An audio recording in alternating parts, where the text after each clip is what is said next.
Diabetes, cholesterol, ഇത് രണ്ടുമാണ് ഇപ്പോൾ സാധാരണ ജനങ്ങൾ കണ്ടുവരുന്ന ഏറ്റവും പ്രധാനപ്പെട്ട ഒരു അസുഖം എന്ന് വേണമെങ്കിൽ പറയാം, ഒരവസ്ഥ. ഓക്കെ, അപ്പോൾ അത് കുറയ്ക്കുന്നതിനുള്ള ഒറ്റൊരു എക്സസൈസ് കാണിച്ചു തരാം. സിമ്പിളായിട്ട് ചെയ്യാം. ഇതാ ഇങ്ങനെ. ഇത് ഈ കാണിക്കുന്ന പോലെ 10 സെക്കൻഡോ 20 സെക്കൻഡോ ചെയ്തിട്ട് കാര്യമില്ല. ഒരു 6-7 മിനിറ്റൊക്കെ തുടർച്ചയായിട്ട് ദിവസവും ചെയ്യുക. അതോടൊപ്പം ആഹാര നിയന്ത്രണം വളരെ നിർബന്ധമാണ്. വെള്ളം ധാരാളം കുടിക്കുക, അതൊക്കെ ചെയ്യണം. അപ്പോൾ നമുക്ക് എക്സസൈസ് ചെയ്യുമോ? ഇതാ ഇങ്ങനെ.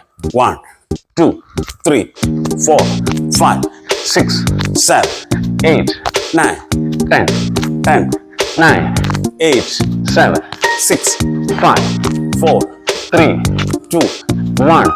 വീണ്ടും ആ സ്ട്രെച്ചിങ് ചെയ്യാം. കൈ രണ്ടും മുകളിലേക്ക് ഇങ്ങനെ കോർത്ത് പിടിച്ചിട്ട് ഒരു സൈഡിലേക്ക്.